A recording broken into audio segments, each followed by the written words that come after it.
The show can't start until we crack open a bottle of Revelton. Whether it's their crisp, clean vodka, the bold spice of their rye whiskey, the rich smoothness of bourbon, or the original honey whiskey that started it all, every pour is a taste of craft and passion straight from the heart of Iowa.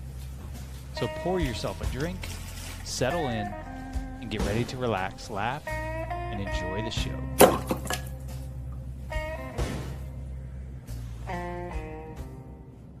Hey, it's Andrew Downs. I'm proud to support Three Beards Media, and I would love to work with you. If you need merchandise for your company, organization, band, softball team, whatever, I can help. From name brand apparel to promotional items, large orders or small, online stores, and more, I can help your brand stand out. AKC Marketing is local, based in Johnston, and we are an employee-owned business, so our costs are low and our turnaround times are fast. But most importantly, we give you personal service to make sure you get exactly what you're looking for. Email me at andrew@akcmarketing.com or find me on social media, and let's make some cool stuff together. Now sit back and enjoy this Three Beards Media podcast.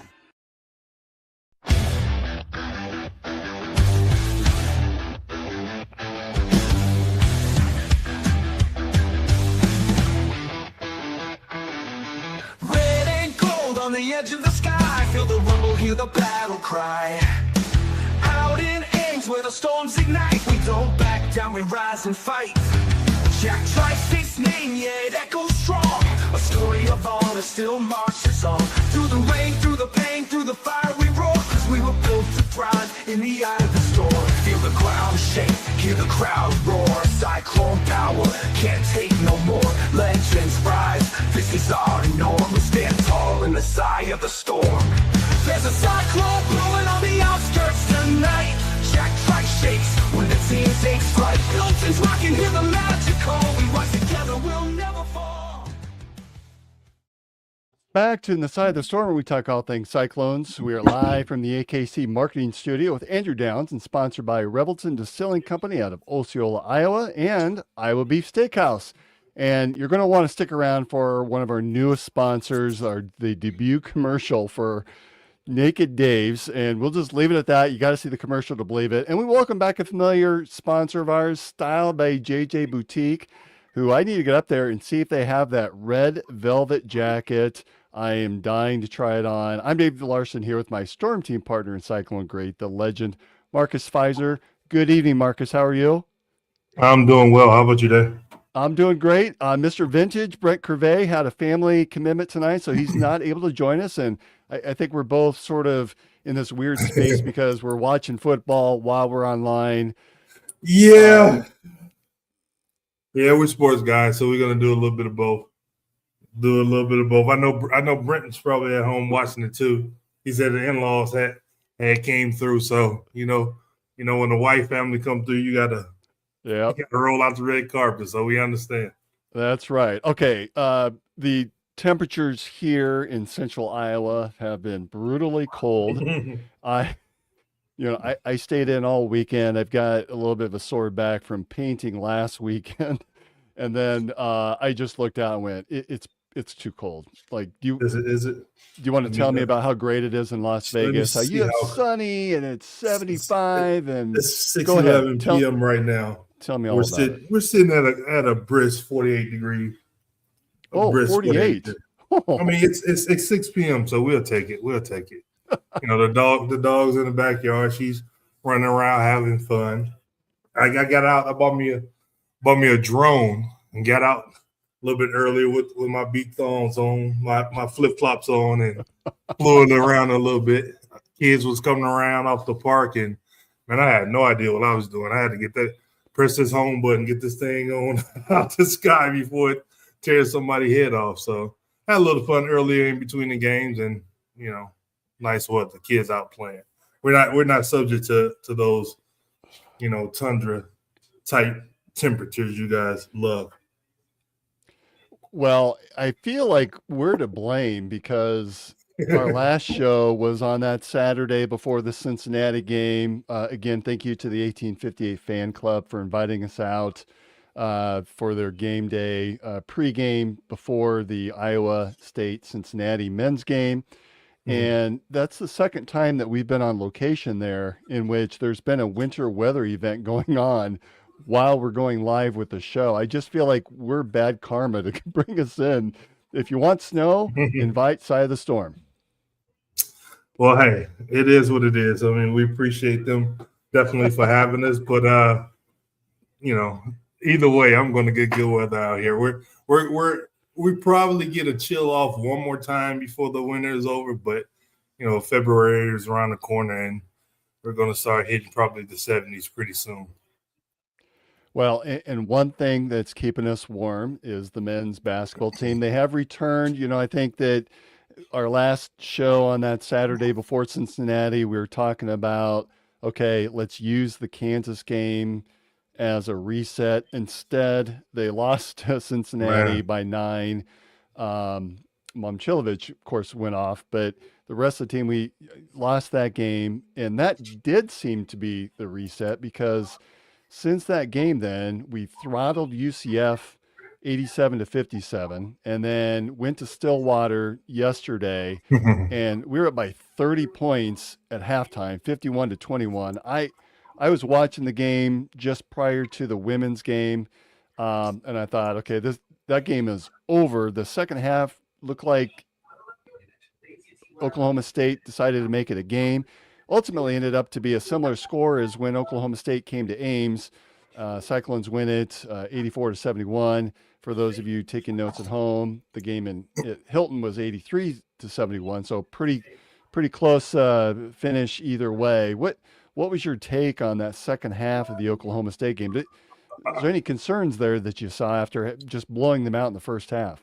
Well, not necessarily. The first half to me was probably a surprise. I mean, again, this is the Big 12. It doesn't matter what the record and score is, especially being on the road. It felt good, to be up so much in the first half, but I knew it was, one of those situations where, anything can turn on a dime in this conference, and it almost did. So to still come out with a victory, I just can't. I can't imagine what those last couple practices have been, for TJ and those guys losing those 2 in a row. I would have enjoyed being at those practices more than being at the games, because I know, that's for the players and for the coaching staff.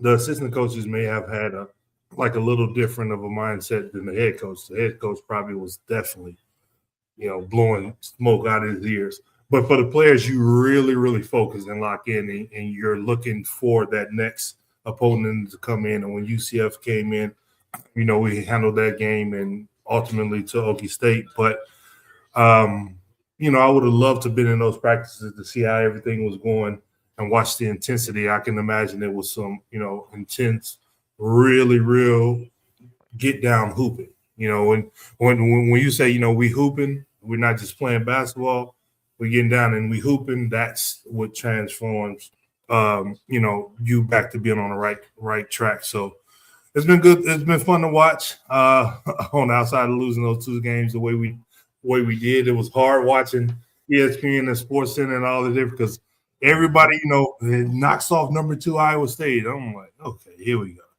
Let's get back on right track. We failed a couple spots. I figured that was going to happen. All the way to 9 is a little bit too much to me, but I figured, they're going to do that. But it's okay. It's not about the rankings to me. It's about how we're playing. Looking forward to keeping this train rolling. Well, and that Kansas loss now doesn't look quite as bad. They've gone on. They've won 4 straight, so they seem to have righted that ship. And I think that you want the Cincinnatis, you want the Jayhawks to continue to win, because that really dresses up the Iowa State record a little bit more with those 2 losses coming against those 2 teams. And now we have the opportunity to make a little bit of a run here before we see the Jayhawks return on Valentine's Day. Yeah, Kansas is what Kansas is. It doesn't matter. They could have been 0-12 for whatever reason, and you go down there, they're going to be hard to beat, especially being number 2 ranked in the nation, and you coming in and, that rivalry, playing against KU is always going to be there for the Cyclones. So that wasn't a surprise. I think the biggest surprise was how well Cincinnati played. Not to take anything away from their players, because they really got some players too. The big fella Baba is just definitely going to be a lottery pick when he makes his decision to go. So again, this is the Big 12. We understand what can happen night in and night out. But I was more surprised about the Cincinnati loss than the Kansas loss. I felt nervous about it. We was on the podcast, we was on the text message, and I said I feel nervous about this one. I was really, thinking the Kansas one might be a loss for sure. That ended up happening, but I definitely didn't see Cincinnati being that bad of a loss. Not, point-wise, anything like that, but just how we played overall. We know Milan played extremely well. Love to see him shooting the ball. I don't think he's shooting the ball enough. I'm talking about 20, 25 shots if you got to put it up. Well, and you talk about guys, as a whole, we're playing after those two losses, maybe our best basketball this season, short of some spurts in there. We talked about the second half of Oklahoma State, but Momcilovic had 20 against UCF, 20 or 29 against Oklahoma State. He had that 34-point game, couple games. Well, that was a Cincinnati loss, and he's, believe it or not, he scored 20 points in 10 games this season, which I think is pretty remarkable, including these last 3 games where he scored more than 20. So he's on quite the stretch. He's shooting like 54% from three. Plus, right. That's incredible. Phenomenal. Incredible. Absolutely. I mean, I heard it a few different times. You hear the commentators say it, and you kind of want them to stop talking about it because you know how the jinx goes. But shoot it, man. Every show they're talking, or every broadcast they talk about Jelly Bean, the key word that he thinks about every game that he shoots or every shot that he shoots. Like, don't jinx us. Jinx somebody else, man. Don't talk about another shit. This is amateur psychology, but when I was coaching real younger kids, there was a play. I had taken over a team that hadn't won a game yet, and the team that they were on the prior season, they hadn't won a game, and so I brought on like half of the kids onto one of my teams, and just different mindset. And had a kid that played forward. Why he played point guard for me, and just a bunch of fun kids. And his saying we came up to, and this is long before we even started thinking about psychology in basketball, but his focus word was tapioca pudding. And when he went to the free throw line, specifically tapioca pudding. And so all of a sudden he got to be like a 90% automatic free throw shooter. And then towards the end of the year, he just would look at me sitting on the bench and go, tapioca. So, I think there's something to be said about having a focus word. I think that's pretty cool that Jelly Bean is pretty cool. Momcilovic's key word. I wonder where they get that from to come up with that particular, particular word. I've never had anything like that. You didn't have a key word when you were playing? No, focus word? No, I wasn't. Hey, put the ball in the hole. If you allow me to kick it in, I was gonna find a way to kick it in. But I wasn't a 3-point shooter or anything like that. I was just a scorer, like a flat out scorer. So, jump hook, layup, dunks to the basket, whatever. I was just putting the ball in the hole. Yeah, we noticed that. The other story out of this last week was Joshua Jefferson now with his second triple-double, just the 10th triple-double in Iowa State history, at least since it's been. I don't think that they necessarily tracked a lot of the assists and a lot of the rebounds back in the day. So this is somewhat of a newer stat. I want to say since the early 80s, but nonetheless. Joshua Jefferson, his second triple-double and his second this season, which I think says a lot about his talents and what he's been able to do for the Cyclones this season. And one of your former teammates has one of the other triple-doubles, Jamal Tinsley. Yeah, that guy was all right. He wasn't too shabby.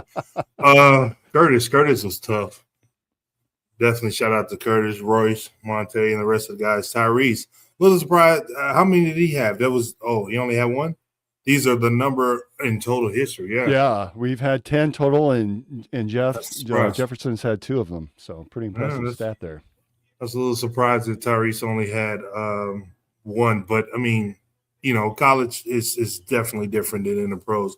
I think, when you have that ability to pass and rebound the ball, you get 10 points in the pros, it's a lot easier to be able to achieve that, than in college, because you got zones and all that different crazy crap to contest with. But, congrats to the guys for sure. Hopefully get another one before the year's out. Break records, kid. Yeah, I think that would be really exciting to see. I mean, just to have two under your name is very impressive, and just such a talented player. And so congrats there out of Joshua Jefferson with his second triple-double. Obviously, again, the team really seems to be back on track. We've got some big games coming up in the schedule. I think that we've got 2 games yet this week. Then I think we have a week off here. I think I have the schedule here I can pull up. So Colorado at home, and we bring in a guy that you're familiar with, his dad there, Sebastian Rancic, is going to be in town. I see that he scored 20 points the other night against, was it UCF in a loss for the Buffs? Yeah, well, that's against where I'm at. Oh, Colorado. Yeah, I play Colorado this week. So, and this is 29. kind of a weird schedule. We play Thursday, then come back on Sunday to play. We've got some weird scheduling quirks. I think we've got a game coming up. I think it's Kansas at home on the 14th, and then we play Houston at home. At least those games are back to back at home. 2 days later on that, I assume that's a big Monday matchup against Houston. Yeah. Sharp. I'm familiar with his dad too, man. His dad was teammates as pros for 2 years. I remember when he was a little bitty boy, because he was born in Israel when he played for Maccabi Tel Aviv. So, Really? Yeah, I remember him when he was a little boy. Of course, Martine, he and I played together at Iowa State for 3 years. So, God, man, we getting old. Oh my goodness. Does it make you feel old? Seeing some of these guys, kids playing now. Listen, this is a quick, fun story. I got up on the plane one year with the Bulls, and Jalen Rose, who's almost never early for the plane, was already sitting down in his seat. Yeah, his seat was always in front of me, facing on the other side of the bar. So, yes, they have did you think you were late when you jumped on the plane and he was already on it? No, I mean, I knew it was just a more surprise that Jalen was already there. All right. I don't know what he was going through. He had been going through some things, whatever, but he sat there. I'm from Detroit. Jalen's from Detroit. Always been, one of my mentors and heroes growing up, playing at University of Michigan or whatever. But he sat there and was just stoic, looking straight ahead. At first, I thought he was looking at me, and I didn't know what was going on. So, they was passing out food and drinks and things like that, plane take off, and he still just hadn't moved or whatever, and he's just staying straight ahead. So once I acknowledged a few times that he wasn't looking at me, now I'm wondering what's going on with my vet. What's going on? Well, you go over here and sit down there. And so I sat down next to him when nobody's sitting next to him.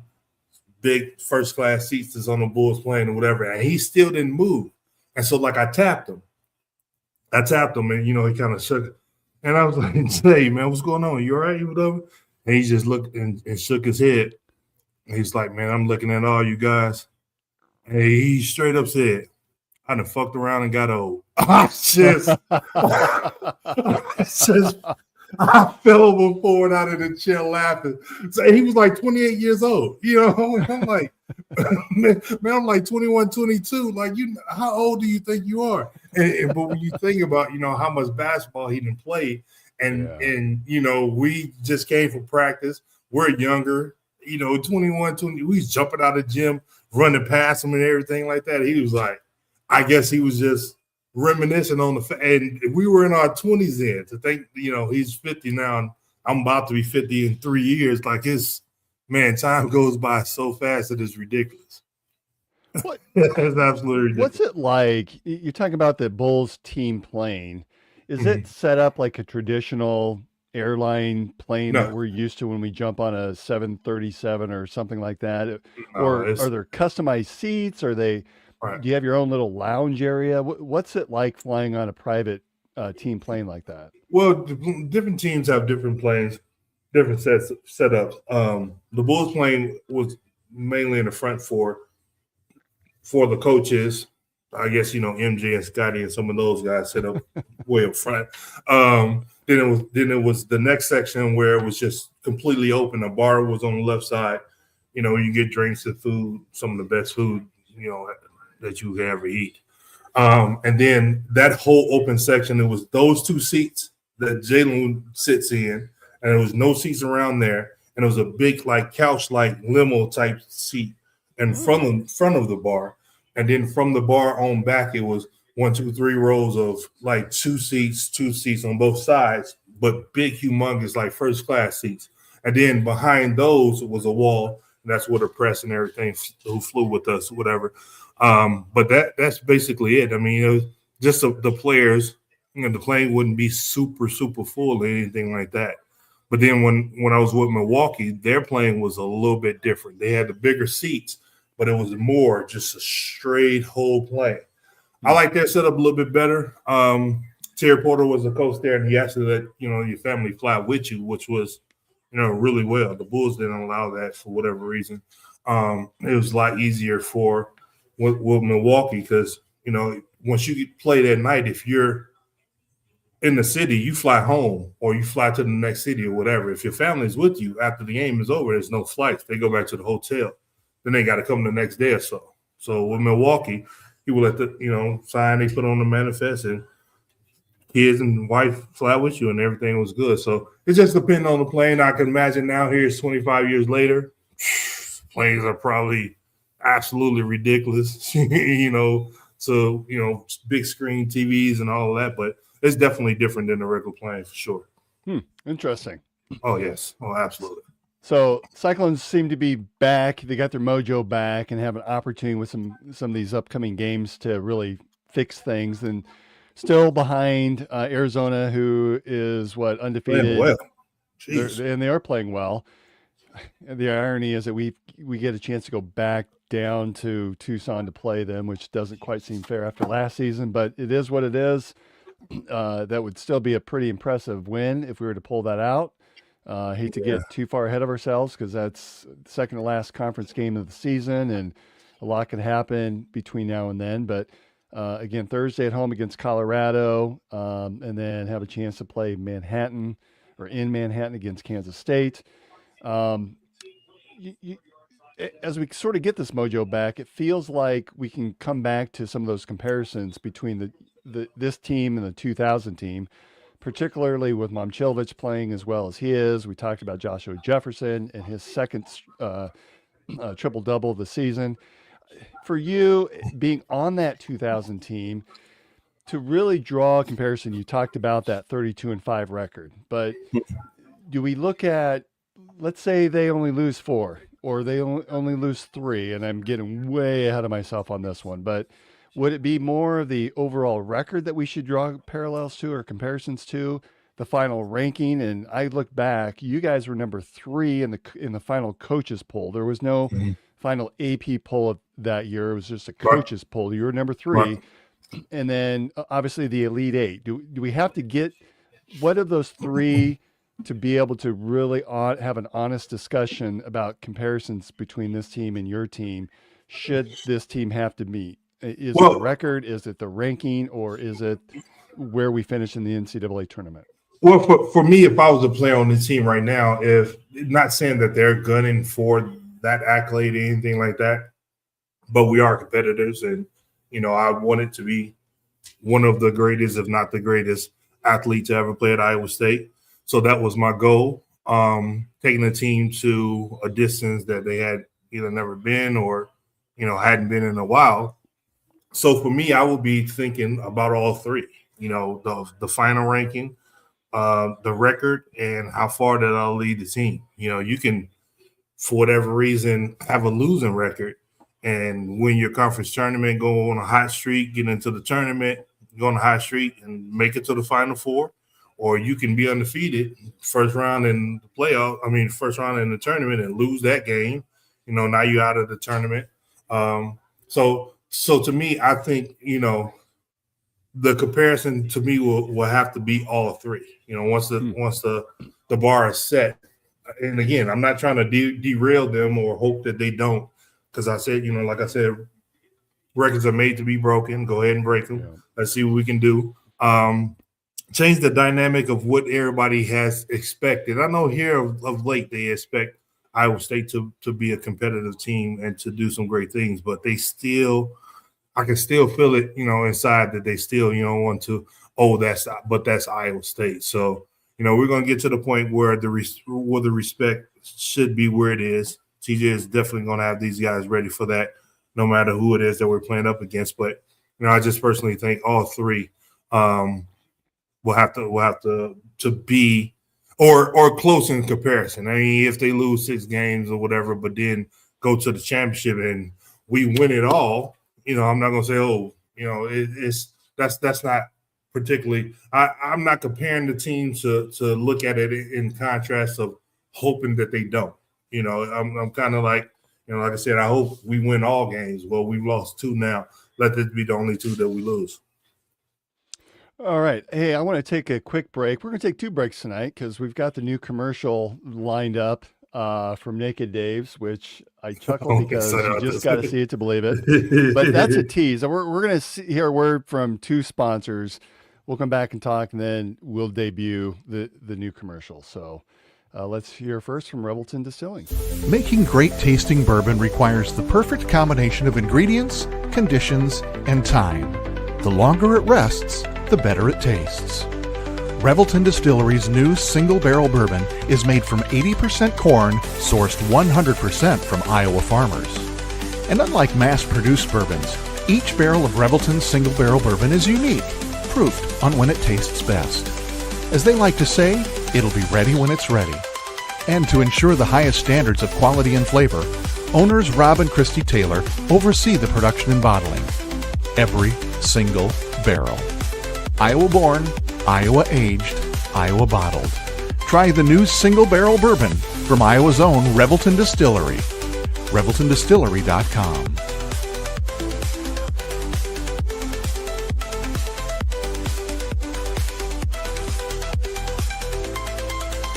In the heart of Des Moines, one name has stood above the rest: Iowa Beef Steakhouse. Step inside, and you enter a place where tradition still matters, where the atmosphere feels familiar, warm, and unmistakably Iowa. Service isn't rushed. It's personal, attentive, and rooted in genuine care. And before the main event, the freshest start in the city, our signature salad bar, crafted every single day.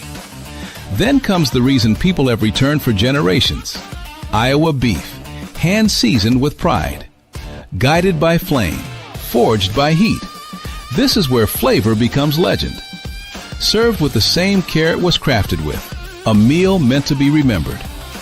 And whether the night calls for bold, smooth, or something in between, our bar offers a selection as rich as our history, including the old-fashioned we've become known for: balanced, timeless, unforgettable. And long after the fire cools, the glow of this place stays with you.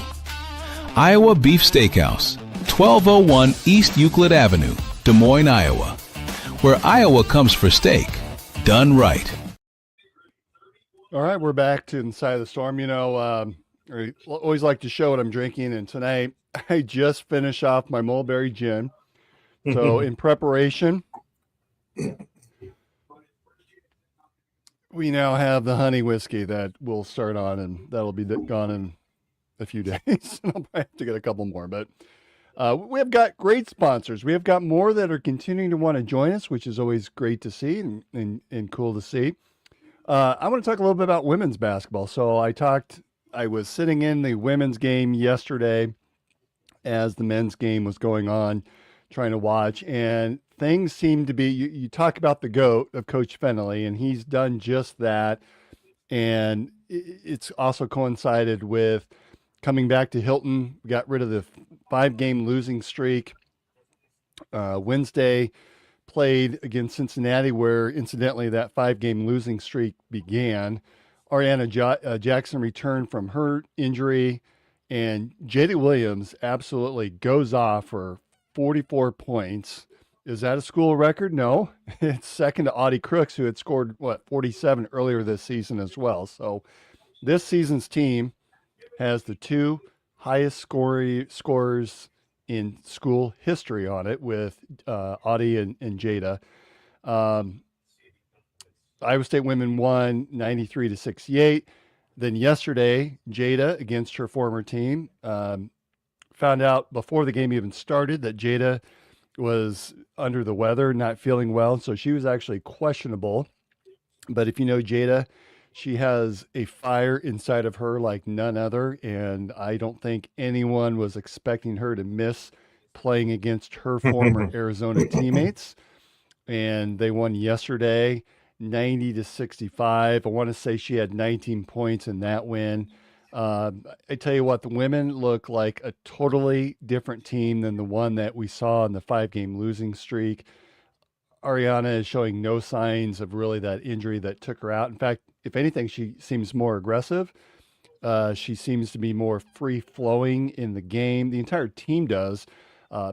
Evangelia Polk is getting more minutes. She, in fact, started yesterday's game, and you don't necessarily see the scoring out of her, but you do see the athleticism, the defense, just the spacing on defense. And I think that's something that you know a lot about is, hey, you don't necessarily have to be a scorer to impact the game. It's how you play defense and how you face up and where your spacing is on the court. That can have a bigger impact than your ability to score at any time. Would you not agree? Yeah. You know, to even harp back on that 5-game losing streak, man, like I think I only recall we had lost 3. Me and my wife were out, and she was like, "Man, you guys, your women have lost 1 in a row." I was like, "No, we haven't." and then you just said we lost 5 in a row, and that kind of threw me because my mind was still on 3. That I was kind of like, I can't believe, you know, we're going. But again, the GOAT is going to do what the GOAT is going to do. I mean, injuries definitely hit and had his part in that losing streak. But, you know, we know the product that we have. We know once, you know, everything gets rolling and the ladies are healthy, what we can do. So being able to gel, to be rolling, you know, scoring points, getting in position to score the points and, you know, run that up is definitely going to translate to more wins. So we love that, yes. Well, and some of the moves I think Coach Finley's made has really impacted the defensive side. And as we've seen on the men's side, you know, you can take that defense, turn it into offense. And now the women have scored almost identical scores in the last 2 games of 90-plus points. Yeah. That has a big impact when you can play good defense. And you don't necessarily have to smother the other team, but boy, if you can just get in the way and just, it's a tip ball there. It's being unable to drive because you've got another player standing in your driving lane. That has such an impact against the other team that we're able to see some success on the women's side. So that's fun. And Reese Beatty, I love watching her. She's like a Jada Williams, but young, right? She's a freshman, but she has so much energy and just comes in and goes at it. I love watching her play.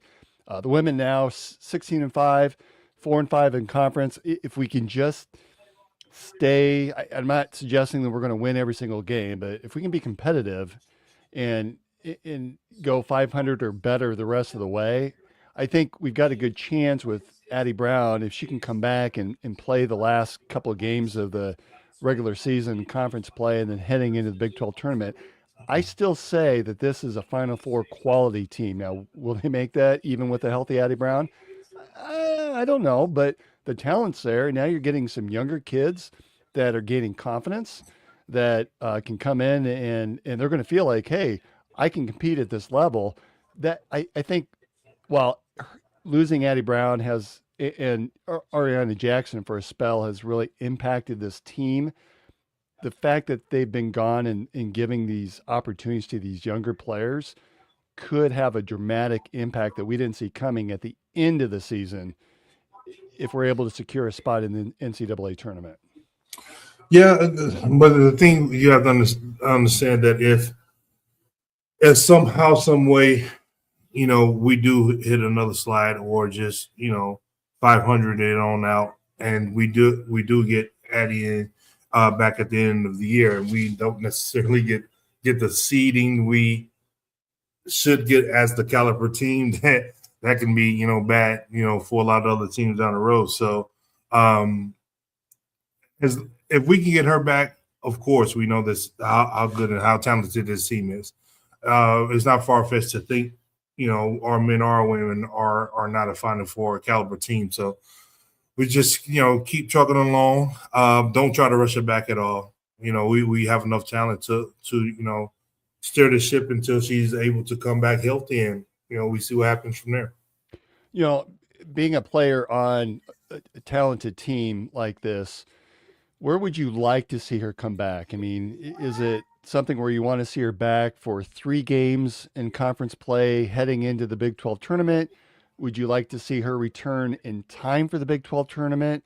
It feels like a lot of times to integrate a player back into the flow and for them to feel comfortable back into the flow, there seems to take a couple of games to do that. But at what point would you want to see her coming back to go, okay, women, we're back, let's go to it?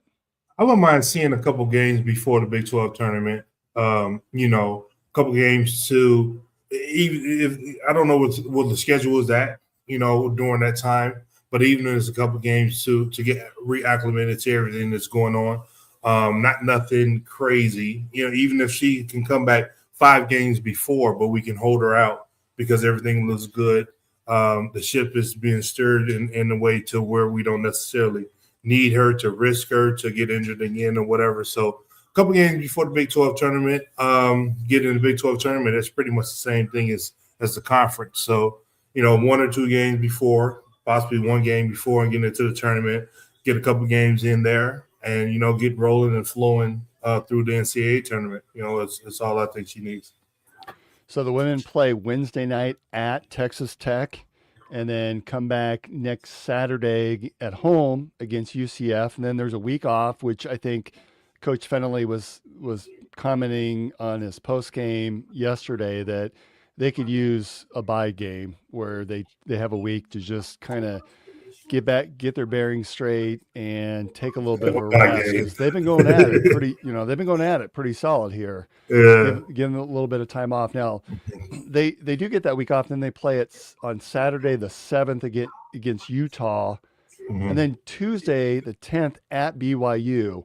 Would you prefer to just stay out there, or would you want to come home and then fly back out to Provo? I stay out there. I mean, what's the point? Yeah, what's the point in coming back home?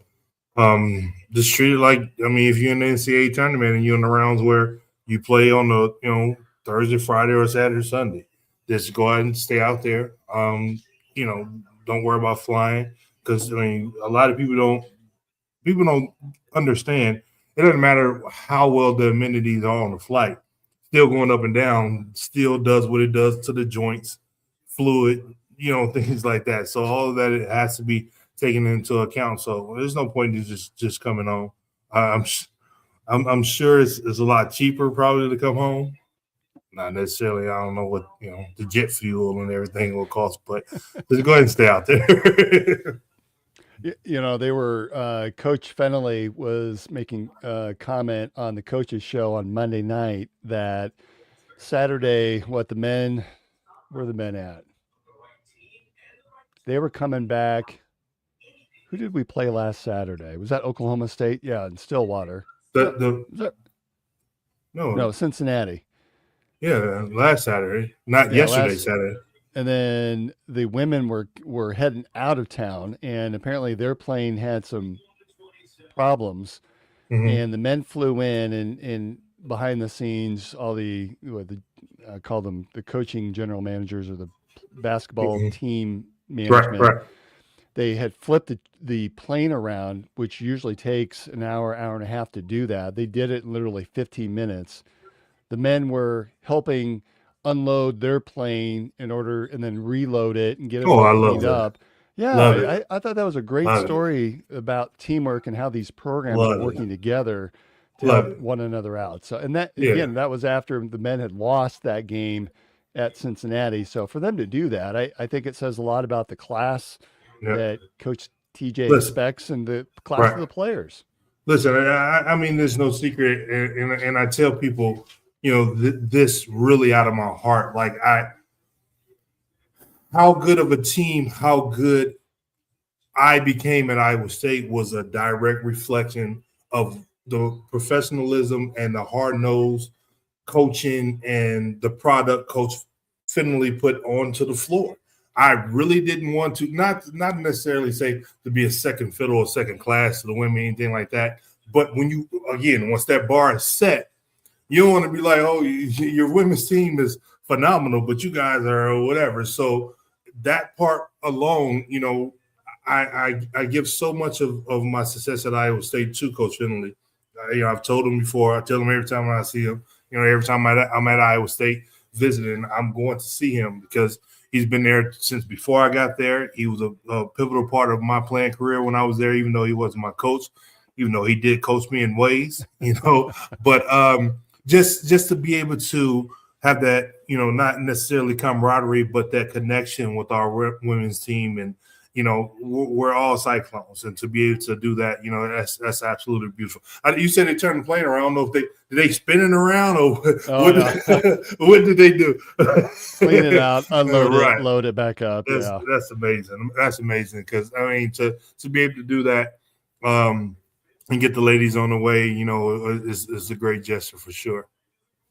Well, and you teed that up a little bit. So congrats to Coach Finley, who has achieved 300 conference wins between the Big 8, the old Big 8, and the Big 12. So only 300. Congratulations. 300. This guy's slouching. Only 300. Man.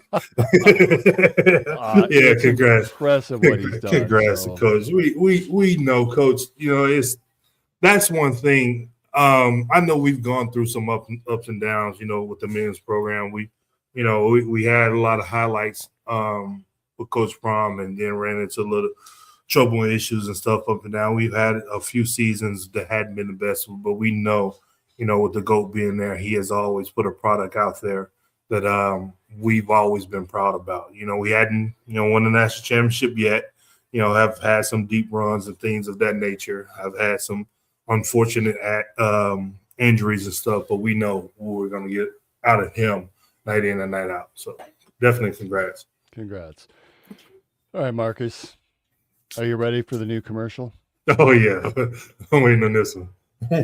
It's Naked Dave's. It's not what you think it is. I hope it's not. And we'll hear from them after we hear from JJ's Boutique. But right immediately following is the debut of Naked Dave's commercial. Let's go. Gentlemen, let's be honest. Finding the perfect gift for your wife or girlfriend isn't always easy.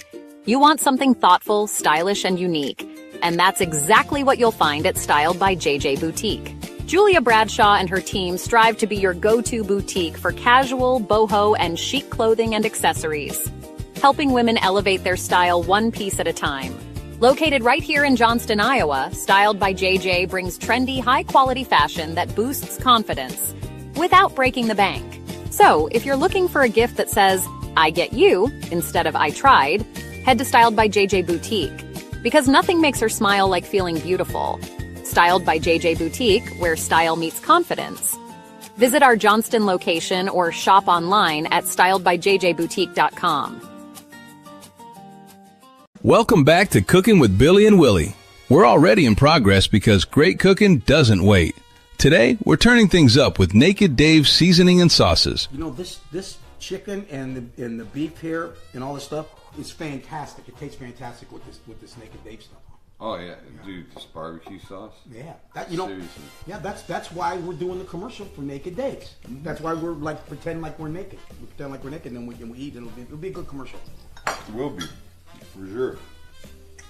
Hey, why are you really naked? You didn't have to be all the way naked. We were pretend. It's supposed to, I wanted it to be like realistic, like Yeah, Daniel Day-Lewis or well, something. one thing you can keep the chair after this. Where's the director? What's the problem? What is your guys' problem? It's fine. What? Why's he naked? I told him we were doing a naked commercial at your house. This is like the worst porno flick ever. Naked Dave's. Look at Dave. It really is good. If you want bold flavor that doesn't hold back, try Naked Dave's seasoning and sauces. Find it at your local Hy-Vee grocery store. Ask your grocer to carry it or order online today at www.littlewolffoods.com. And remember, Naked Dave's, you don't have to be naked to use it. Big man. Oh, it was damn close. it was close. It's Naked Dave seasoning. I'm really excited to try that out. That looks really good. Now, Yeah. Try out the seasoning though, right?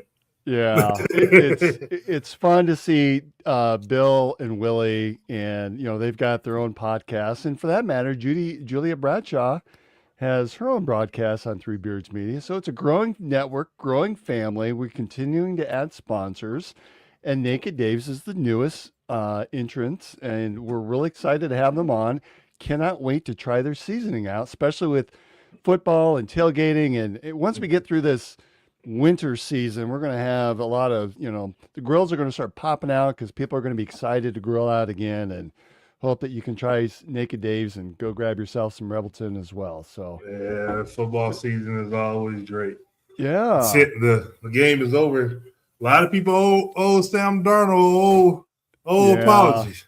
346. I'm excited for Seattle fans. My dad had moved out to and lived. I've got an aunt, uncle, and cousins that grew up in Seattle area, and it's absolutely beautiful. It's a mess now with all the traffic because everyone from LA migrated up there in the mid to late 80s. But Seahawks are kind of like my childhood team that while I was a Cowboys fan, Seahawks, because of the dad and the uncle and family members, was sort of my secondary team. The colors were loose, the blue and the silver, kind of close to the Cowboys. At that time, they were in the AFC, so really excited. And of course, we've seen Sam Darnold make the moves around the NFL and not see success in Carolina, and then pop up in Minnesota and light it up. And so I got to think they're the Super Bowl. They're the leading. You got to think they're going to win, right? I mean, Yeah, is that where you're putting your money?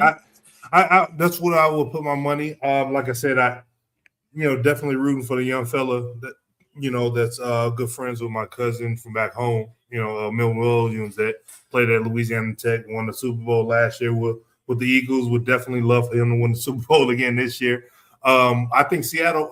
I think that if Seattle got past the Rams and Stafford, then they were going to be the favorites for me. And that's what I think they are now. Like they got the best receiver in the game.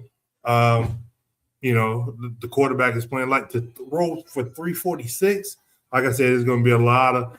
I'm gonna be right. The kids don't go to school in the morning, so I don't have to get London lunch together. But I'm gonna be down here making my drinks and everything that my old man drinks in the morning to get my blood flowing and moving. But I'm gonna be right in here in front of First Take to see those apologies, because Sam Darnold. That's all I've been hearing for the last couple of weeks, and he's gotten them to the Super Bowl, back to the Super Bowl. We're gonna see what happens. Did your Raiders find a coach yet? I hadn't heard anything about it. No, I hadn't heard anything about it. No, I hadn't heard anything about it. No. What was that? Our fifth coach in the last 4 years? Yeah, something like that. They paying some guys, not the coach. Isn't John Gruden still getting paid? It sounds like a 10-year, $100 million deal. Hell, John Madden's probably still getting paid by them. So, going down and playing in Fog Allen, you hear the constant rock, hawk, jayhawk, or rock, chalk, jayhawk, whatever it is. Rock, chalk. So it's super annoying. Different football arena stadiums, basketball arenas, there's chants, there's songs that come up. I'm sure opposing fans and players get annoyed with Juicy Wiggle, which I don't really care. I love it. But as a player, that kind of had a question for you and for Brandon. I wish he were here, but Was there a place that you would go to and you would just roll your eyes if a song came on or a chant like that came up? Was there a place or a song that just grinded at you, that just annoyed you?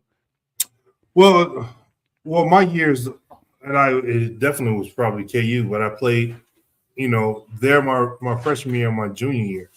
And surprisingly, with Paul Pierce and Ray LaFrance, Scott Paul, those guys there, we had a pretty good game, a surprisingly good game against them. We ultimately lost. They had, 7, 8 pros on their team. Yeah. But we didn't get that. I remember it being such a good game, such a close game. I remember hearing that whole Rock Chalk chant after, other teams playing down there, and really didn't know what it was. You didn't notice it when you were playing there, though? No. Okay. But it got annoying hearing it, watching on TV or something. I'm like, what is that? And, they explained what it was. My sophomore year, obviously we beat them at the Hilton, and it was at the Hilton Coliseum. And then my junior year didn't hear it at all, because we went down there and took care of business, first time in 50-something plus years. So I didn't get it much. I didn't get it much as a player at all, but that probably would be one of the most annoying. Besides, I don't know if at Cameron Indoor Arena they chant anything, but that jumping up and down would be annoying. What the students do. But the way that you've never been to that place, I would assume, but that place is just terrible. I played AAU there many summers, and it's just there's no AC in the place. It's hot. It's really, really small and cramped. The students are right there upon the players, so that would probably be the most annoying thing to have to deal with. Well, the teams and stuff in the Big 12 that I played, I never really. Missouri was on us hard. Oh yeah, Missouri. They used Missouri. Yeah, they used to always. They used to chant. Iowa State is built on the floodplain. And I was like, what the hell is that to say? Like, you know what I mean? and true. Then, it's true. They say, you remember the arena flooded one year. I was like, man, how old was I when that happened? Like, as long as it don't flood now, I don't care. But we finna flood y'all to a loss. 1993. I was a student. Yep, summer of '93. So it's 4 years before I got that. I didn't know that. I thought it was so ancient ago. It really didn't matter. That pissed me off, and we got the W. It was there so anyway. Flooded. I think it covered the basketball backboards. It did. It was that high. I remember seeing balls floating in the water and everything like that. But I mean that really pissed me off during that game, and we made it known that we're gonna get this W. They was quiet at the end of the game too. So you talked about Derrick Rose. He had his number lifted to the rafters for the Bulls. Was it last night or Friday night? Last night. Which led me to think, in this era of NIL, and we're anxiously waiting for your number to be raised to the rafters with Pfizer on it. And there's a number of other fives that are out there, notably Joshua Jefferson that could be up there too someday. Should schools be looking at this a little bit differently in NIL? Because you can literally get your number raised at multiple locations. You can understand it in the NBA. I mean, surely LeBron will have his numbers raised in Miami and in LA and in Cleveland. So I can get that. But what about in college? Are we at an era now where a college player could have their number raised in the rafters of multiple schools? I don't see why not. I've gotten a lot of tweets, a lot of, comments, a lot of, messages and people asking or saying that Iowa State needs to change that rule. The rule is what it is. I don't contest it one way or the other. And you want to share what that rule is? I know you're familiar with it because we've talked about it. That you have to have gotten your degree in order to, have your number retired. Along with the accolades and everything else, that comes along with it. Right. And you are where in that process today? Right. I'm close in that process. I've always promised my mom that I was going to, continue and finish. You just reminded me a couple of days ago that the students were back into school, so I got to reach back out to the registrar and get my things moving and process to finish that that unbelievable task. I would love to be able to come back to Iowa State and actually go on campus and do classes, stuff like that. But the way the way grown life is set up right now, that's not going to happen. But I'm going to finish that process, to be able to explore a lot of different things, avenues in life. I want to get into the higher level coaching and stuff like that. I know a lot of places you don't have to have a degree, but a lot of places do. So to go ahead and knock that out, to be able to be in position to, get in that position or have my number retired if Iowa State wants to do that, I would be honored to do that as well. But looking forward to finishing and graduating, get my cap and gown and walking like everybody else and, fulfilling that promise to my mom. So you would walk? Absolutely. Cool. Absolutely would be back in Ames with that class. That would be fantastic. I can't party at Pizza Pit. We're gonna be party at Pizza Pit. Yeah. Absolutely party at Pizza Pit. I know my wife at least would be there for sure. Oh, I can't wait. I can't wait, and I know that you're excited. I was really surprised to learn that a lot of coaching staffs, you have to have had a 4-year degree in order to be on their coaching staff. And I guess in a way it makes sense because as a leader, you want someone that has been there, done that, as you're preaching the student part of student athlete, that hey, all of us got a 4-year degree, but at the same time, like, ball, like, you played NBA, you played overseas, right. You played at the highest levels, right. Ball. I mean, I can't tell you the number of text chains you're given such colorful insight of situations with players or talent that's out there. And then that player will go off and we sit there and go, how did he know this? This is phenomenal. Like, ball. Yeah, it's but we're also, like you said, we're getting to the point to where, we are in, people label it as it's not college, it's the pros now because they're getting paid. So we are getting into the point to where, like, I've always been, even as the student athlete, I get it and I understand it. I know that's a prerequisite to, you have to be a student athlete, go to school to learn, to be the athlete. The word is student athlete, so you had to go. But at the same time, what I majored in, my goal was to be a pro in basketball. So it doesn't matter if I had my degree or not. It wasn't going to help me in the NBA, or anything like that. So what we're dealing with now, and guys are getting paid, guys can make enough money and never go to the NBA or never turn pro or whatever, and, may want to use a degree or may not. It's just, we was talking about Carson Beck. Graduated 2 years ago, and he's just been playing college football. So, I mean, is that going to change a little bit? And again, I think it's every, university that I don't think it's necessarily a rule, but I remember back in the day, it's like how, you teaching student athletes the importance of having a degree and when you don't have the degree. But at the same time, I understand that a degree is important if you're looking to get a job in that field of a degree. Mm-hmm. Me, I'm always before. That's why I'm so back in the NIL. My goal is to either put these kids in a position to better themselves in the pros, better themselves, financial wise for them and their family, or get their education paid for if they don't get a chance to be a pro as an athlete and get something in the field of their degree. But I don't want to minimize the importance of a degree and things like that. But if I'm not going to be a doctor and I'm an athlete, then you're not going to get me to say that the degree is more important than making money. If I make $100 million in my career, if I make $50 million, if I make $10 million, and that sets me up for the rest of my life, what do I need a degree for? You got you got athletes, pro athletes that have the worst credit in the world. They don't need credit. They got $50 million liquid in the bank. What they need credit for? They can buy anything that they want. So the dynamic of it all has to be wrapped in together to understand that there's different avenues, different ways to do different things, and just go from there.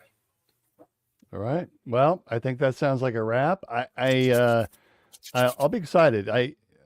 I'm anxious for you to finish your degree, to get it, and I know it's meaningful for you and your mom and family, and to see you be able to walk across.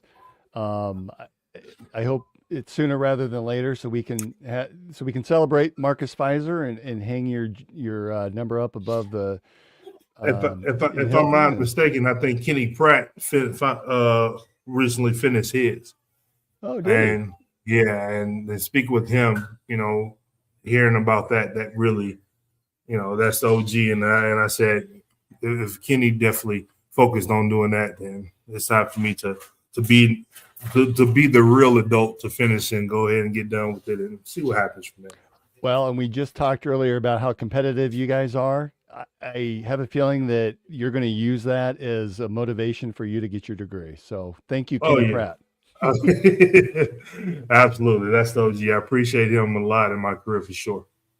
All right. Well, hey, it's been a privilege. Thanks everyone for joining us again tonight. And again, remember our sponsors that have been so good with us and are continuing to grow our sponsorship.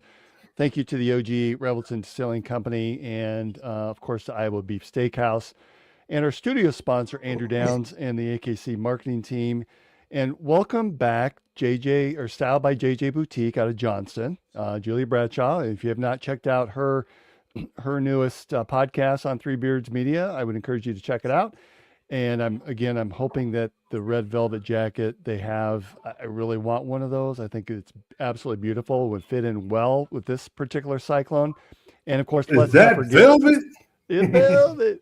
And of course, let's not forget our newest sponsor, Naked Dave Seasoning, that I'm really looking forward to trying out. I know Marcus Yard too, and maybe Chris can get a shipment sent out to you to give it a try, since you're more apt to try it during these months when it's so cold here. You can at least try it there in Vegas. What do you say?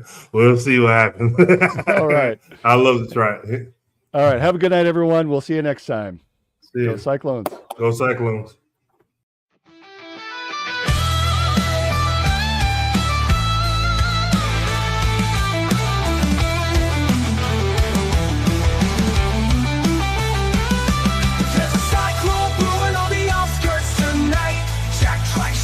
When the team takes flight, Hilton's rocking, hear the magic call. We rise together, we'll never fall. There's a cyclone brewing on the outskirts tonight. Jack Trice shakes when the team takes flight.